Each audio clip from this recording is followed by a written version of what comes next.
están localizados.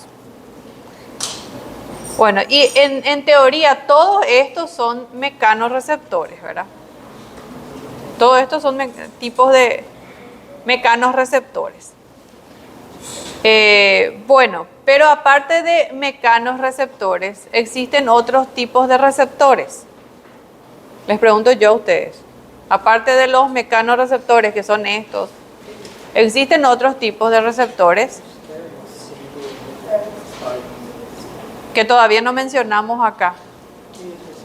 Los quimiorreceptores, ¿verdad? Esos son otros tipos también de receptores que acá hay un cuadro en el libro justamente que hace la clasificación de todos los mecanorreceptores, los termorreceptores, después los nociceptores, los receptores electromagnéticos. ¿Qué significa receptores electromagnéticos?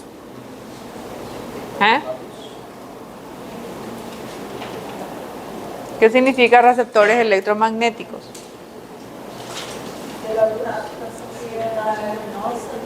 Sí, que captan las radiaciones especialmente. O hacen contacto con las radiaciones, por ejemplo la luz. Y esos receptores se encuentran a nivel del ojo, ¿verdad? Ahí tenemos esos tipos de receptores.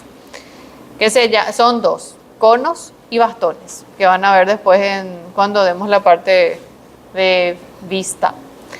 Bueno, después tenemos los quimiorreceptores y ahí especialmente encontramos en la lengua o en la boca, en la parte del olfato, encontramos quimiorreceptores. Después, ¿dónde más? ¿En dónde más? En las arterias, ¿verdad? Que captan el nivel de oxígeno o el de CO2. Después, a nivel del hipotálamo, encontramos también estos tipos de receptores.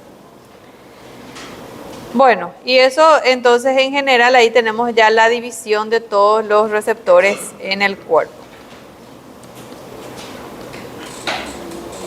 Bueno, hay algunos términos que ustedes van a leer en el libro y la vez pasada yo les había dicho qué es sensibilidad y a qué se refiere sensitivo y a qué se refiere sensorial. ¿Cuál es la diferencia entre sensitivo y sensorial? ¿Cuál es la diferencia entre esos dos términos, sensitivo y sensorial?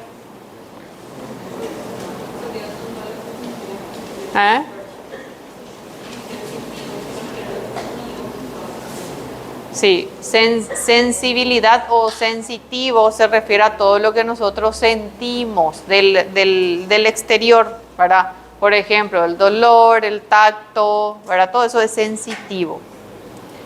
Y sensorial son los sentidos especiales. ¿Qué son los sentidos especiales? Vista, gusto, oído, ¿verdad? Esa es la diferencia entonces entre sensitivo y sensorial. Bueno, dice, ¿cómo dos tipos distintos de receptores sensitivos detectan clases diferentes de estímulos sensitivos? Dice. Por ejemplo, las terminaciones libres pueden detectar el tacto o pueden detectar un dolor. ¿Qué quiere? Esas son modalidades diferentes. Tacto es una cosa y dolor es otra cosa, porque el tacto es una sensación que me puede causar indiferencia porque yo solamente siento, ¿verdad? Pero el dolor es una sensación displacentera. O sea, ya no es indiferencia, es una sensación displacentera. Entonces son diferentes modalidades. A eso se refieren modalidades de sensación, ¿verdad? Y un solo receptor puede sentir o puede tener diferentes modalidades de sensación. ¿Y cómo es que ocurre eso? Porque acá justamente pregunta ese, cómo dos tipos distintos de receptores sensitivos detectan clases diferentes de estímulos sensitivos.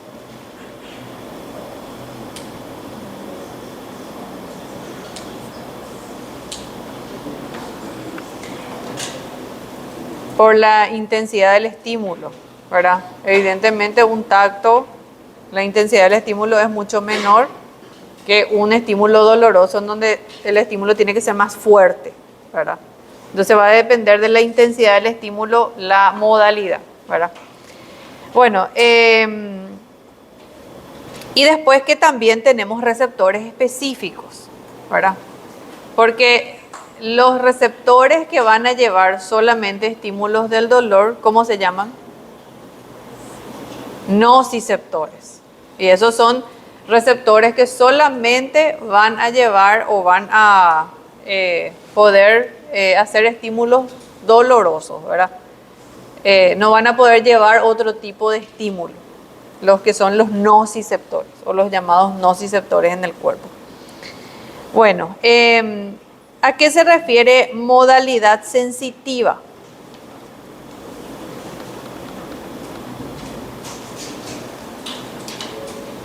Pues esos son términos que ustedes tienen que saber, el término, ¿verdad?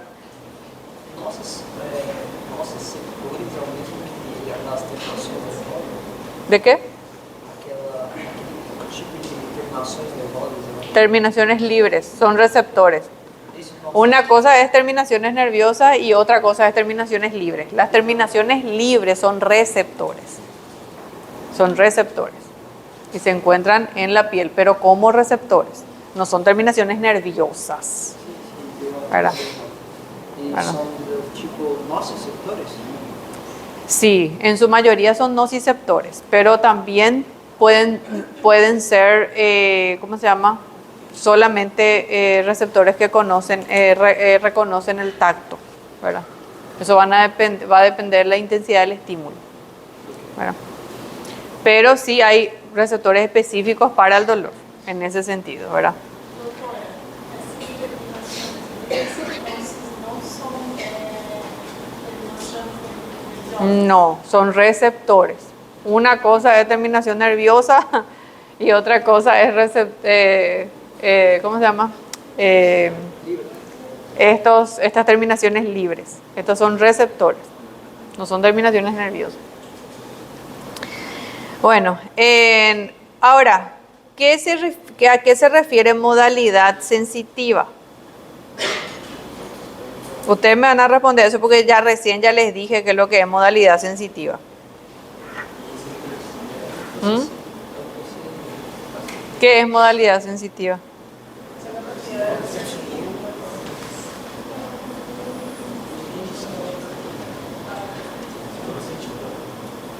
Claro, pero ¿qué es modalidad sensitiva?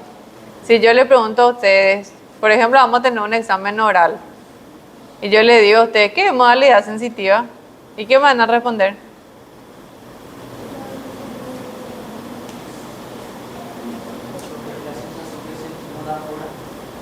La sensación que sentimos o que experimentamos, ¿verdad? El modo en que experimentamos una sensación, el modo en que experimentamos una sensación.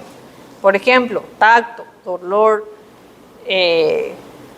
calor, ardor, ¿verdad? Eso es modalidad sensitiva.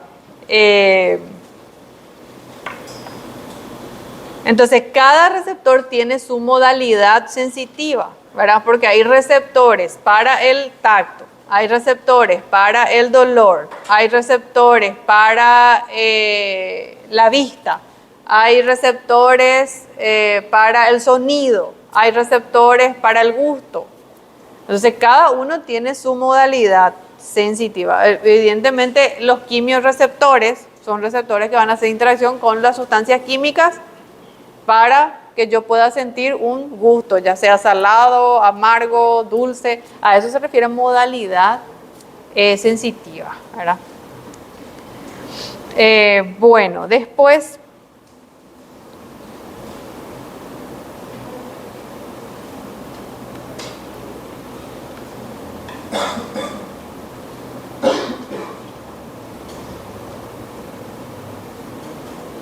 Bueno, acá hay otro término y dice principio de la línea marcada. Principio de la línea marcada, dice. ¿Qué se refiere a principio de la línea marcada?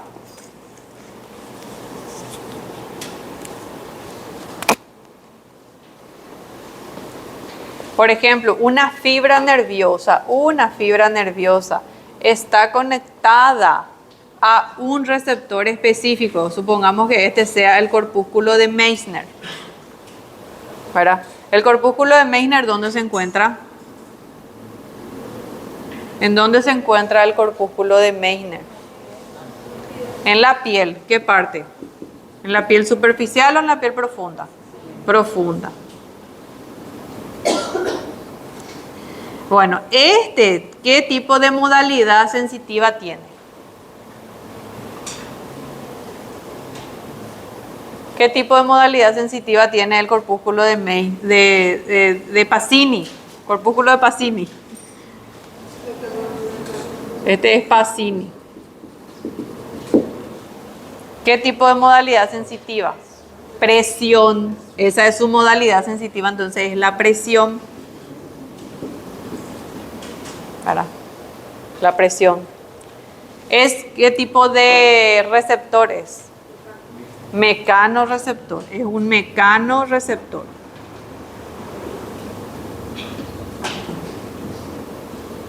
Es un mecanorreceptor y su modalidad sensitiva sería el tacto, o sea, la presión, ¿verdad? Bueno, este está conectado a una fibra nerviosa específica, ¿verdad? Y a eso se llama principio de la línea marcada, que el corpúsculo de Pacini está conectado a una fibra nerviosa específica que conecta específicamente con ese corpúsculo de Pacini. Entonces, esto va a viajar, o esa información, que sería la presión, va a viajar por un tipo de fibra hasta la corteza sensitiva. Entonces, quiere decir que esa información es específica y solamente ese tipo de información puede viajar por ahí, no otro tipo de información. No el estímulo doloroso no puede viajar por ahí. ¿Por qué? Porque tiene otra vía el estímulo doloroso. No tiene esa vía. A eso se refiere el principio de la línea marcada, ¿verdad? Que son receptores específicos y la fibra nerviosa también es específica para esa modalidad sensitiva. ¿Se entiende? Bueno, a eso entonces se refiere modalidad sensitiva y principio de la línea marcada.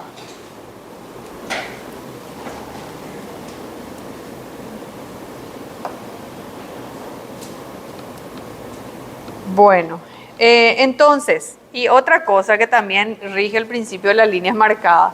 Fíjense que acá les voy a dibujar para que puedan entender bien esa parte de lo que se refiere de principio de la línea marcada.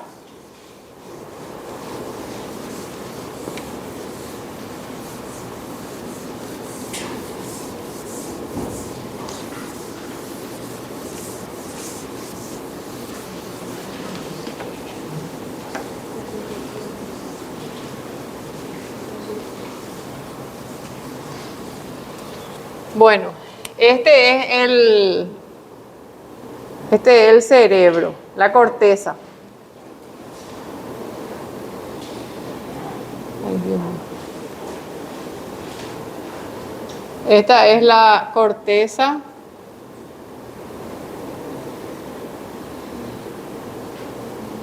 La corteza sensitiva, en donde tiene que llegar la información para que yo pueda sentir esa modalidad sensitiva, ¿verdad? Y bueno, y esta persona, ¿verdad? Tiene la mano. la mano y el brazo, ¿verdad? Y si yo le presiono,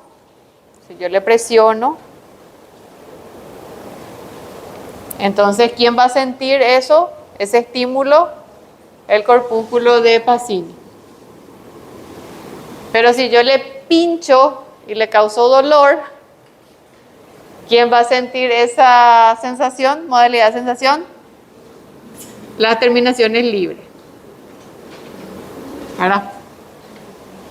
Entonces, fíjense, la modalidad de sensación es diferente porque en uno le causé dolor y en otro le presioné.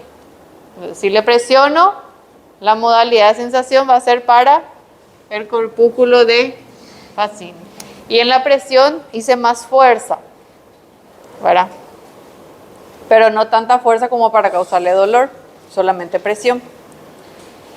Y si le pincho, entonces posiblemente sí le va a causar dolor y esa modalidad de información ya no va a transmitir o ya no se va a traducir por el corpúsculo de Pacini, sino por las terminaciones libres.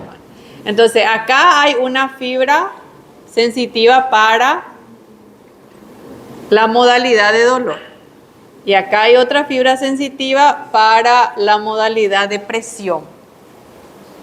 O sea, cada uno tiene su fibra. Y esta fibra que es del dolor,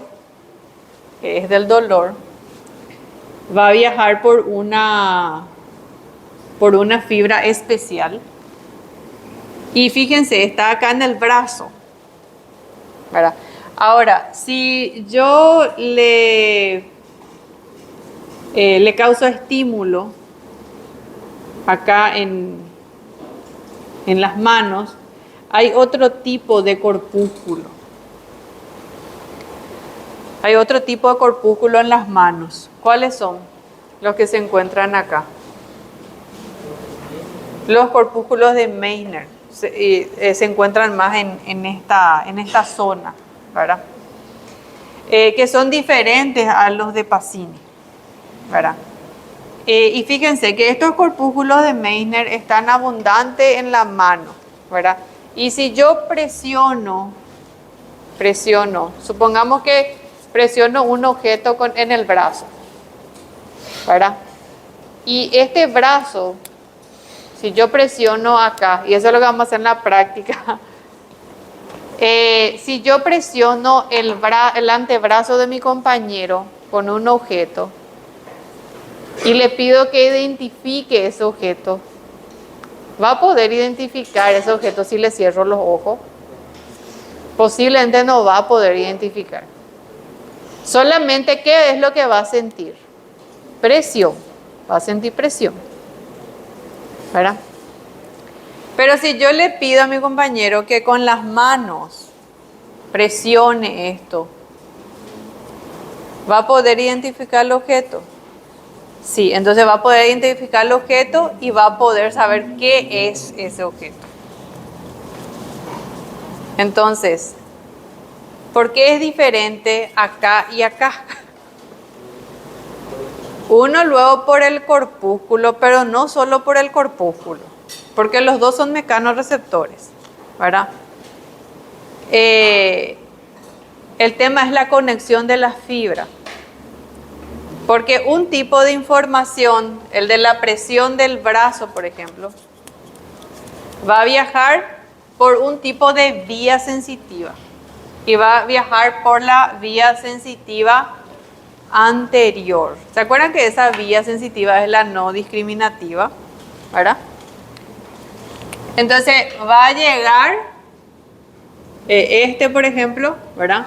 Va a llegar hasta la médula. Y en la médula va a entrar por el asta posterior, ¿verdad?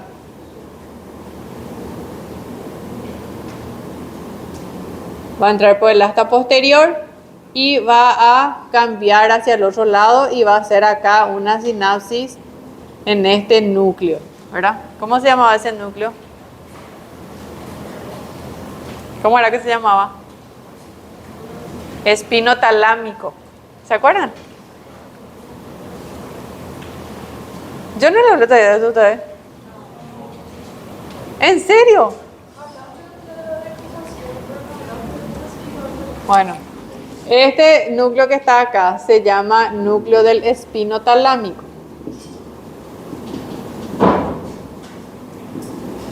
¿Verdad? Entonces, esta información que es la presión,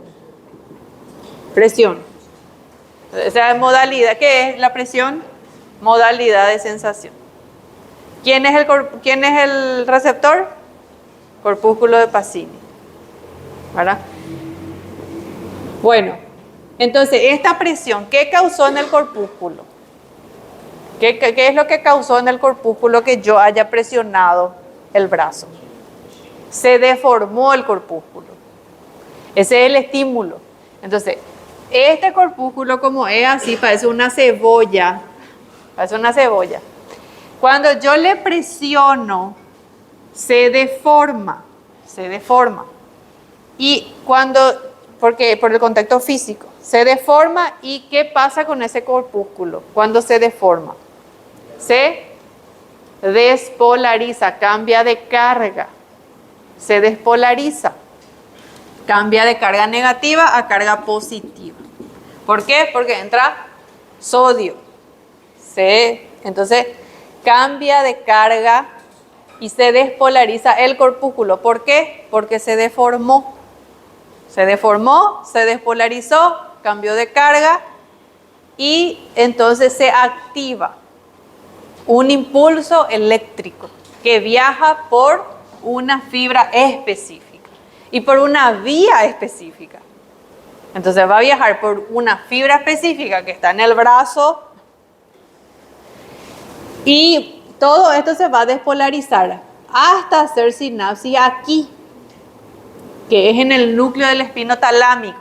Por eso esta vía se llama vía anterolateral. ¿Por qué? Porque entra por hasta posterior de la médula y hace sinapsis en la cara anterior y lateral de la columna. Por eso se llama vía anterolateral o vía del espino talámico. Así se llama. Hace sinapsis aquí y luego sube hasta la corteza sensitiva donde está el brazo derecho. Hasta acá sube. Y hay un dibujo que vamos a ver después cuando veamos corteza sensitiva que se llama homúnculo, se llama un dibujo imaginario que se dibuja en la corteza sensitiva que se llama homúnculo. Homúnculo sensitivo. Quiere decir que yo tengo dibujado en mi cerebro un mapa de mi cuerpo. En mi cerebro hay un mapa de mi cuerpo, específicamente en donde se encuentra mi brazo derecho. ¿Verdad? Y esa fibra viaja específicamente en esa zona, donde están las neuronas que captan todo lo que pasa en el brazo derecho. A eso se llama principio de la línea marcada. Por eso es que yo voy a saber en qué zona de mi cuerpo está el problema, qué zona de mi cuerpo me tocó, ¿verdad? Si fue el brazo derecho, si fue el dedo, si fue el pie, ¿verdad? ¿Se entiende? Entonces yo puedo saber inteligentemente, porque esto es una corteza inteligente, ¿verdad? Inteligentemente puedo saber en dónde está el tacto, en dónde ocurrió, ¿verdad? Ahora, ¿por qué no puedo discriminar? Porque esta vía viaja por una vía sensitiva diferente, que es la no discriminativa.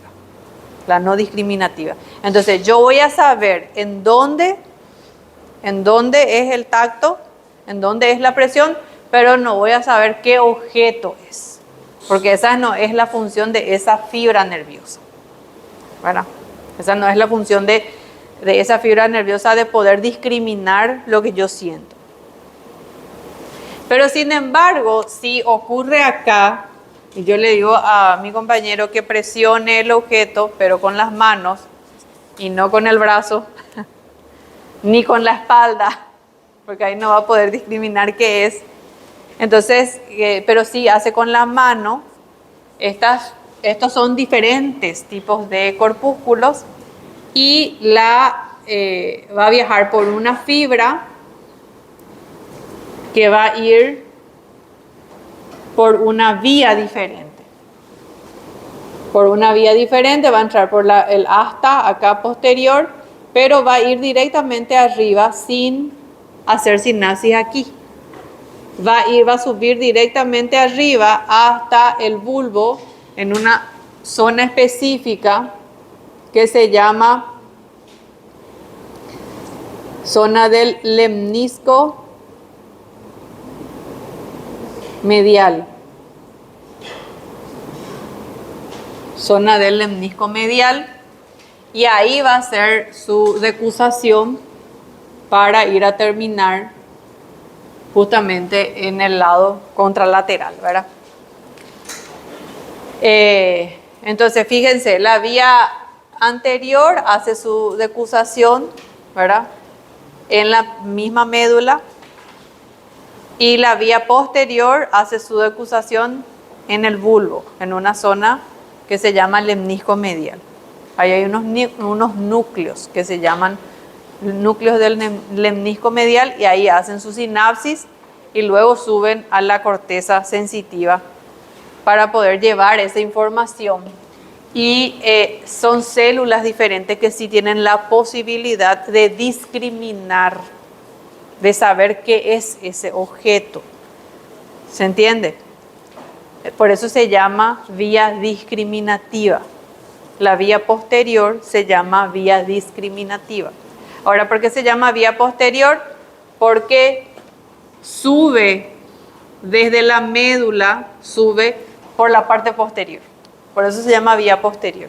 Y recién hace su decusación ahí arriba, en el bulbo, en la zona del lemnisco medial, ahí recién hace su decusación y lleva la información a la corteza sensitiva. Entonces, fíjense, los receptores son diferentes, las vías son diferentes, y donde llega en la corteza son neuronas diferentes. Por más que es en la misma corteza y en la misma zona, porque es en la zona del brazo, pero células diferentes. Una tiene la posibilidad de discriminar y otra no tiene la posibilidad de discriminar. ¿Se entiende? Justamente a eso se llama el principio de la línea marcada, que siguen un trayecto específico y en una zona específica de la corteza. ¿Qué pasa con la gente que ya no tiene pierna, pero que sigue sintiendo algo? ¿Nunca escucharon que una persona que no tiene pierna le pide, rascame la pierna, el pie derecho, y ya no tiene pie derecho? ¿Verdad? ¿Escucharon ya eso? O me pica o me duele la pierna derecha o el pie derecho, y ya no tiene pie derecho. ¿Qué quiere decir eso? Que sigue sintiendo. ¿Por qué? Porque sigue el dibujo de las neuronas en su cerebro, ¿verdad? A eso se le llama miembro fantasma, ¿verdad? Entonces puede sentir dolor, puede sentir picor, puede sentir ciertas modalidades sensitivas. ¿Por qué? Porque por más que ya no tenga pierna, igual las células conectadas a esa área del cuerpo siguen ahí, siguen en el cerebro. Porque el cerebro no se le sacó la pierna, no el cerebro, ¿verdad? No, a lo mejor realmente le duele en el muslo, pero él siente como si fuera que es en el pie. ¿Entendés? ¿Verdad? Ese es un efecto patológico, ¿verdad? Porque por supuesto que ya no tiene pierna, ¿verdad? Bueno, pero es por eso. O sea, la explicación es justamente por eso. Porque en la corteza sigue habiendo células que conectaban a ese miembro que ya no existe. ¿Se entiende? Bueno, se entendió entonces que es modalidad y que es principio de la línea marcada.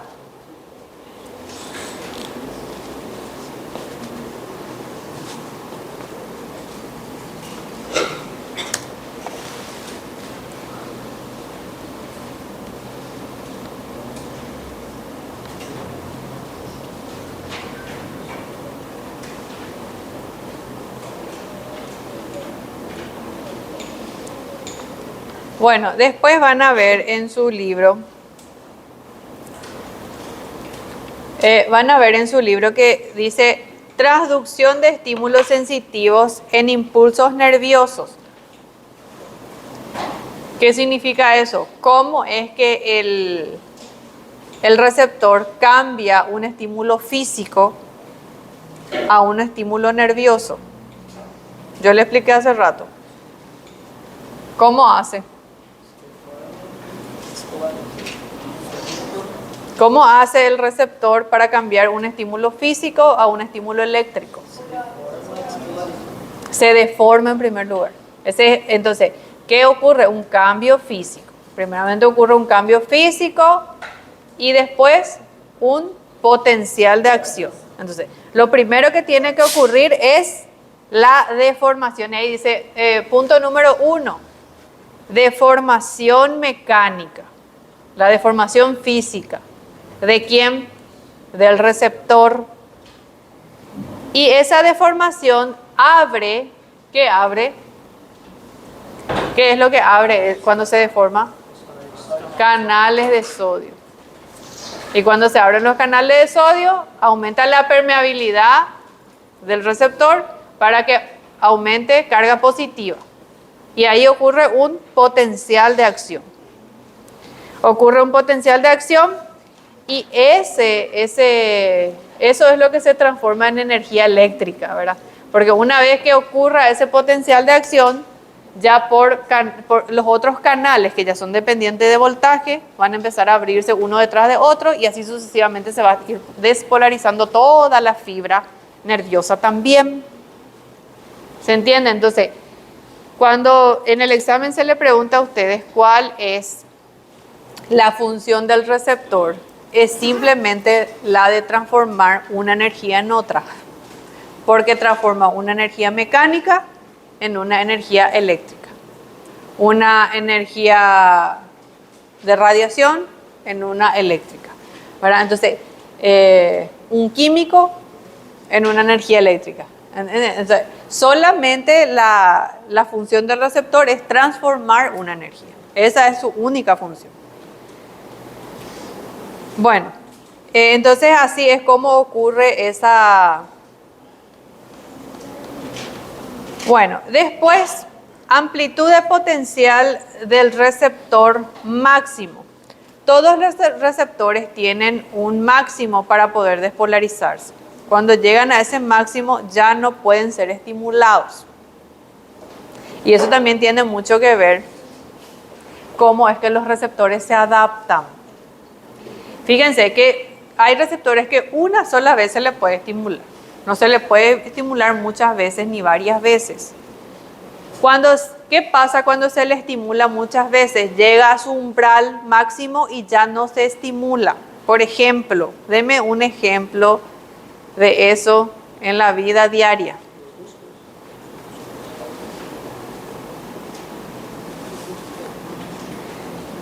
Acá dice en la teoría, dice que todos los receptores tienen una amplitud de potencial. O sea, quiere decir eso que tienen un límite de potencial en el que pueden llegar. Y cuando llegan a ese potencial ya no se pueden estimular. Y los receptores se adaptan.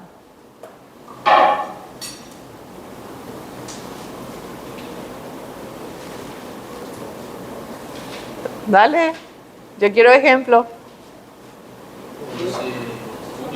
¿En qué caso, por ejemplo, puede ocurrir eso? ¿Eh? ¿Cuándo está qué? No, estamos hablando de sensitivo. ¿Eh? ¿De qué? ¿De qué? No. Por ejemplo, supongamos que si yo estoy, por ejemplo, en un lugar, supongamos que estoy en un lugar donde hay una piscina, ¿verdad? Y estoy con mi traje de baño y me quiero meter a la piscina. Cuando yo me voy a meter en la piscina, ¿qué pasa con el agua? frío, agua fría. Pero una vez que me meto en la piscina, ¿qué pasa? Ya está todo normal. O sea, ya no siento nada. Ya no siento frío. ¿Qué pasó con los receptores? Se adaptaron. Los receptores se adaptaron. Entonces, el agua que me parecía fría al principio, cuando me iba a meter a la piscina, estaba congelado. Pero una vez que adentro, yo ya no siento agua fría. Ya siento agua normal, agua templada. ¿Verdad? Entonces, ahí es cuando los receptores se adaptan. Y qué bueno que es así, ¿verdad? Por eso nosotros nos adaptamos al ambiente en donde estamos, ¿verdad? Es posible así que un ser humano se adapte a un ambiente tropical o a un ambiente de mucha temperatura, porque los receptores progresivamente se van adaptando. ¿Por qué? Porque tienen un límite de potencial, ¿verdad? La misma cosa es que si me siento en la silla, al principio nomás yo voy a sentir ese contacto, después ya no voy a sentir ese contacto, una vez nomás. El contacto del tacto una vez nomás voy a sentir. Y después se adaptó. ¿Por qué? Porque ¿quiénes de receptores actúan cuando yo me siento en la silla? ¿Quiénes se estimularon? Los de Pacini. Los de Pacini se estimularon. ¿Y qué pasa cuando yo me mantengo sentada? Sí, siguen deformados. Y cuando yo me levanto, ya no se deforman. Ahí entraron en reposo, sería, ¿verdad? Cuando yo me senté, se deforman una sola vez. Pero si me siento varias veces, se deforman varias veces. ¿Verdad? Entonces, cuando yo me siento una vez y cuando me siento 1, 2, 3, 4, varias veces voy a sentir el estímulo, ¿verdad? Porque varias veces ocurrió la deformación. Pero va a llegar un momento en que esos receptores también se pueden adaptar, ¿verdad? Por eso es que los receptores también los receptores dolorosos son poco adaptables. Hay receptores más adaptables y hay receptores menos adaptables. Los receptores del tacto y de la temperatura son súper adaptables. Rápido se adaptan a una modalidad. Pero los receptores dolorosos son poco adaptables. ¿Se pueden adaptar en algún momento? Sí. Pero generalmente se adaptan cuando ya hay una pérdida de sensibilidad, que ya no sería fisiológico, ¿verdad? Porque en teoría los receptores del dolor no deben de adaptarse a su modalidad, son poco adaptables. Y de eso también habla justamente el libro, que hay receptores adaptables o muy adaptables y hay receptores poco o nada adaptables. Entonces, el umbral es más amplio en los receptores del dolor que en los receptores del tacto, por ejemplo, o los receptores de la temperatura. Esa es la diferencia entre el umbral de uno y otro, que unos tienen mayor umbral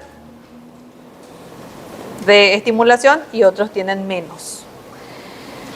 Bueno,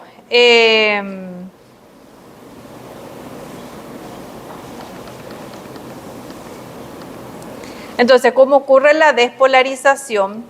Para que ocurra esa despolarización es poco lo que tiene que cambiar, ¿verdad? Solamente un pequeño cambio ya puede despolarizar ese receptor, ¿verdad? Por ejemplo, de menos 90 y hasta menos 60, ahí ya llega a su umbral, ¿verdad? No necesito ir hasta más 30, ¿verdad?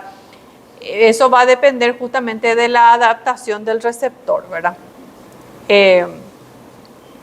Para que justamente pueda ocurrir eso. Bueno, y acá habla justamente del ejemplo y le usa al potencial del receptor del corpúsculo de Pacini.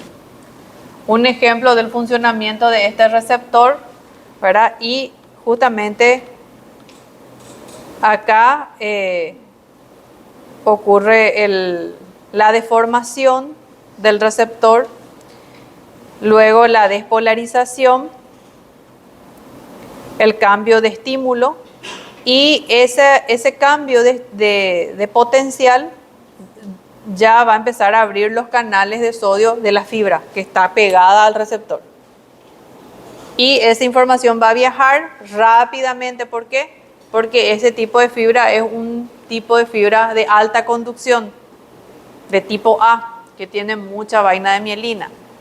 Entonces de eso va a depender la velocidad con que llega al cerebro.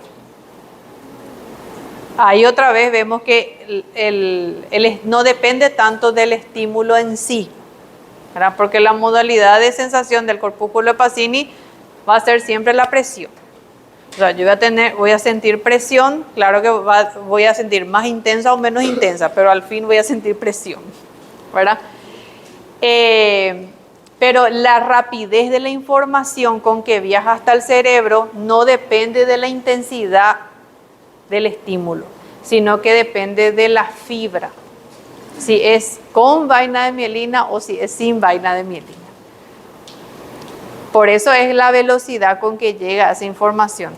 Cuando yo presiono la mano por la mesa, rápidamente yo siento al instante prácticamente esa información. Quiere decir que esa información fue súper rápida, porque no tardó nada en llegar la información. Yo presiono y al instante ya estoy sintiendo esto, ¿verdad? Y ustedes saben que el que siente es el cerebro, no es la mano. ¿Entienden? Entonces esa información tuvo que haber viajado rapidísimo para ir y volver, ¿verdad? Bueno,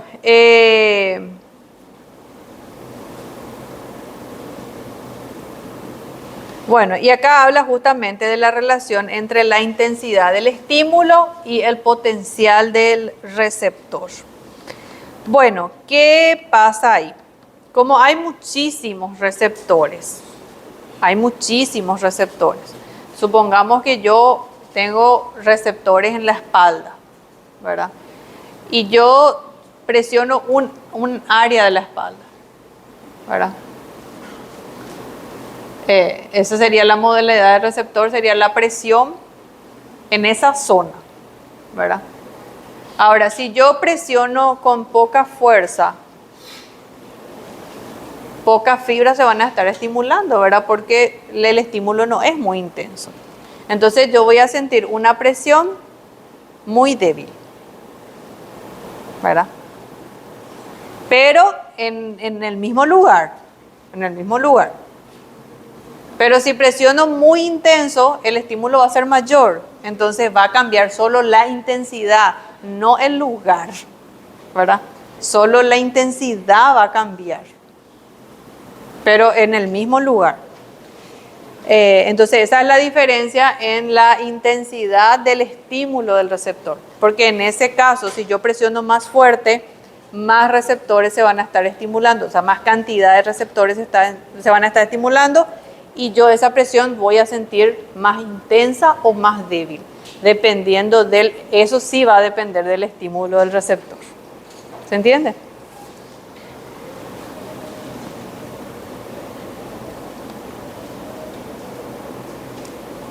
Bueno, ¿quieren preguntar algo hasta acá?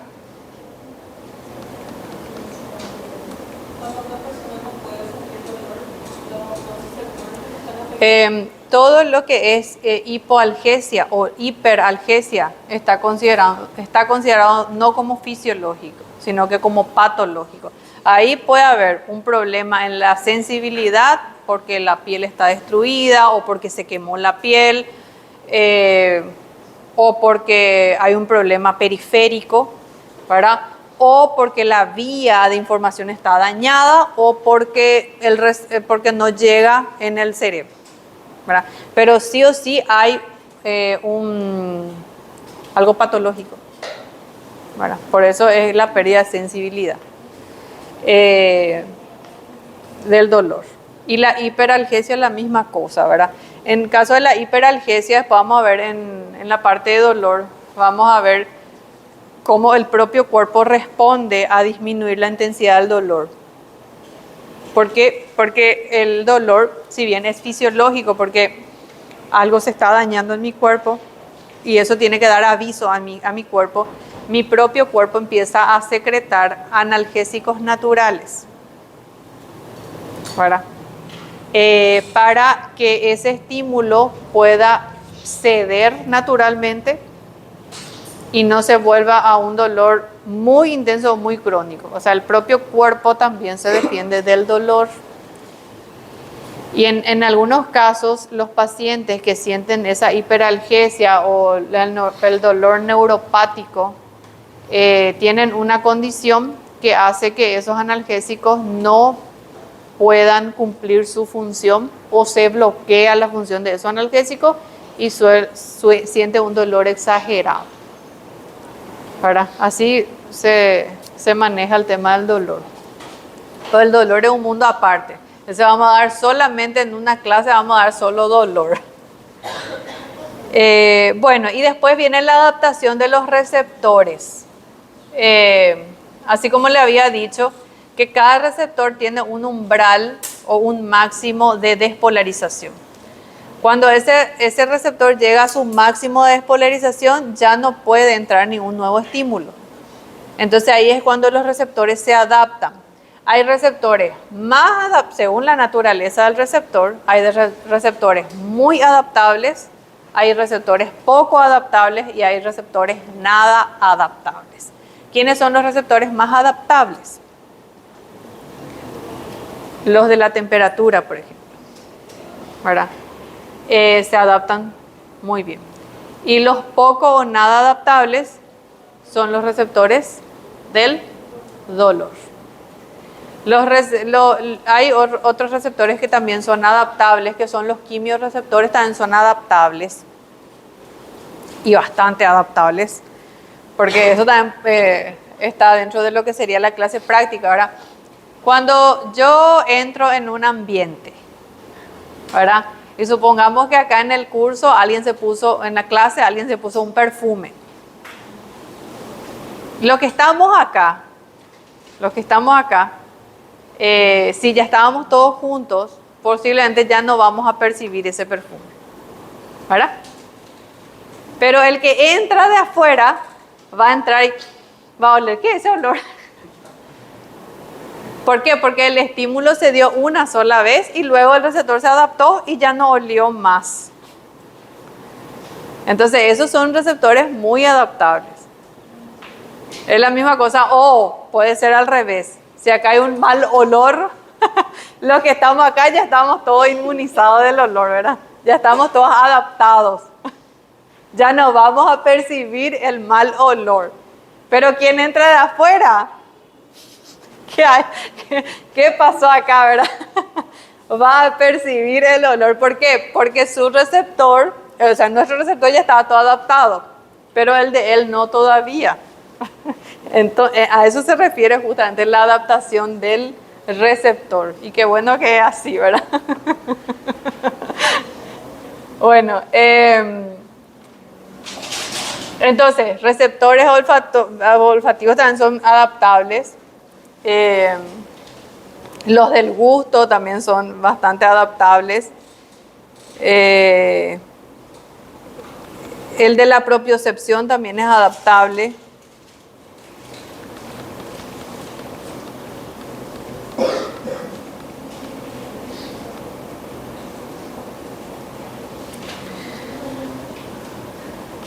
Bueno, hay dos tipos de receptores en la adaptación. Hay justamente adaptación lenta o adaptación rápida. A eso se refiere de que si son muy adaptables o no tan adaptables, ¿verdad? Bueno, los receptores de la adaptación lenta detectan la intensidad continua del estímulo. Los receptores tónicos serían los receptores de adaptación lenta. Por ejemplo, ¿cuál es uno de ellos?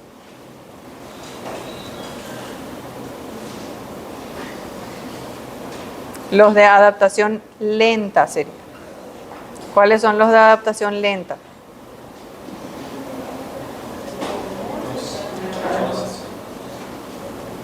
Dice que los receptores de adaptación lenta siguen transmitiendo impulsos hacia el cerebro mientras siga persistiendo el estímulo.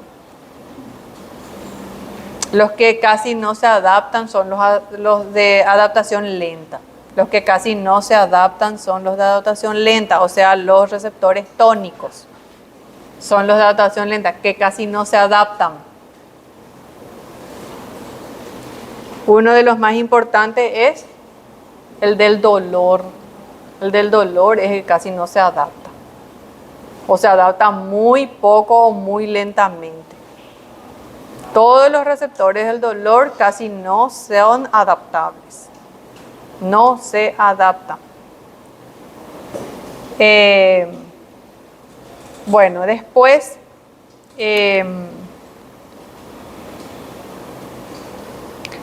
tenemos los receptores fásicos.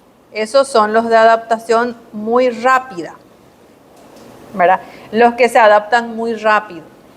Por ejemplo, los corpúsculos de Pacini, el tacto, ¿verdad? Otro.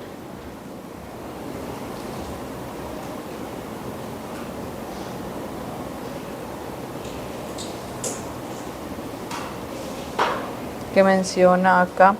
Corpúsculo de Pacini, resulta sumamente importante comunicar el sistema nervioso, ¿verdad?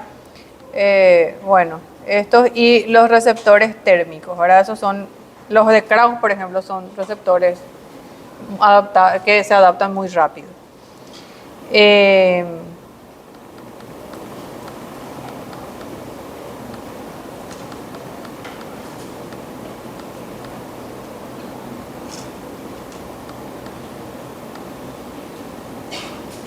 Bueno, y fíjense acá, en un cuadro les resume todos los receptores y a qué fibra está conectada. Por ejemplo, los receptores del uso muscular, los receptores de los tendones,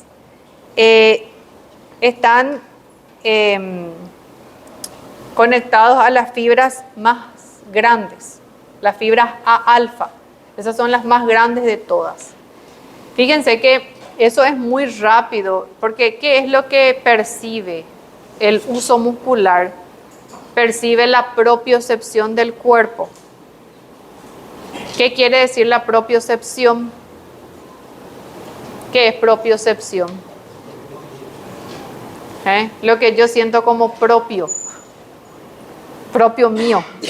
¿Dónde está mi brazo derecho? ¿Dónde está mi brazo izquierdo? ¿Dónde está mi pierna derecha? Eso es propiocepción. ¿Dónde estoy parado? Si estoy parado, si estoy sentado, si estoy acostado, ¿verdad? Esa es una información que viaja muy rápido y es una de las más rápidas de todas. Entonces la propiocepción es una capacidad que tenemos los seres humanos de sentirnos en un lugar, ¿verdad? Y sentir que eso nos pertenece, ¿verdad? Y eso es a través y gracias de los usos musculares, de los receptores que están en el músculo, que tienen esa modalidad de sensación o modalidad sensitiva. Y eso viaja a una velocidad muy rápida en el cuerpo. Entonces, el tipo de fibra a que eso está conectado es el tipo de fibra A-alfa, el más grande de todos. Sin embargo, el dolor tarda un poco más en viajar. La información del dolor tarda un poco más en viajar. Imagínense si es que el dolor viajaba muy rápido al cerebro. Yo iba a tocar esto y ya me iba a doler. Iba a pisar y ya me iba a doler. Todo me iba a doler. ¿Entienden? Entonces, por la modalidad de sensación y por el tipo de fibra, esa sensación viaja más lento al cerebro. ¿Qué quiere decir eso? Que yo necesito hacer más estímulo y la célula tiene que dañarse para que ese estímulo viaje al cerebro. Porque el tipo de fibra es un tipo C, sin vaina de mielina. Entonces esa información viaja más lento al cerebro. ¿Se entiende? Bueno, entonces esa es la diferencia entre estos tipos de información, ¿verdad? Entonces uno es la modalidad de información que va a llevar el receptor, el tipo de fibra al que está conectado para que llegue más rápido o llegue más lento, y el potencial, el umbral para saber si es adaptable o rápidamente adaptable o no adaptable. ¿Se entiende? Bueno, todo eso van a leer en el libro. Todo eso está en el libro y yo le hice un resumen. En este momento yo les hice un resumen de 50 páginas del libro. ¿Verdad? Entonces es mucha información. Y bueno, y así es como ustedes tienen que tratar de resumir, ¿verdad? Porque evidentemente ustedes en su cuaderno de resumen no van a escribir las 50 páginas, o si no, nunca van a terminar. Por eso es tan importante las clases. Porque nosotros prácticamente vamos a ir hablando solamente de lo que de la información que necesitamos retener en nuestro cerebro. Acuérdense que su cerebro retiene ¿cuánto por ciento de la información?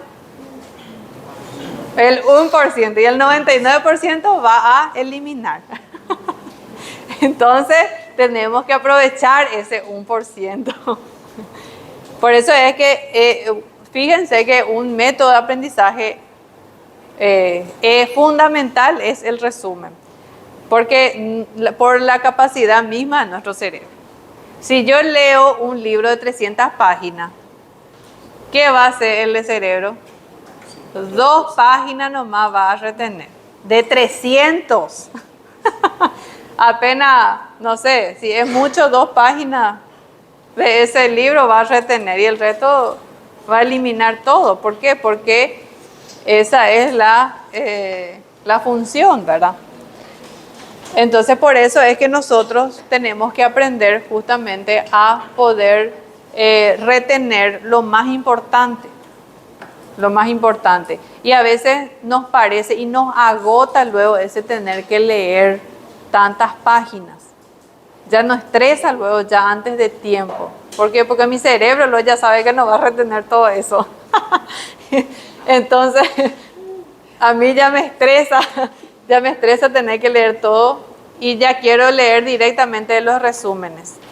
Pero es importante darle la oportunidad al cerebro que haga esa selectividad. Por eso necesito leer todas esas páginas, porque es mi cerebro el que tiene que decidir qué va a guardar y qué no.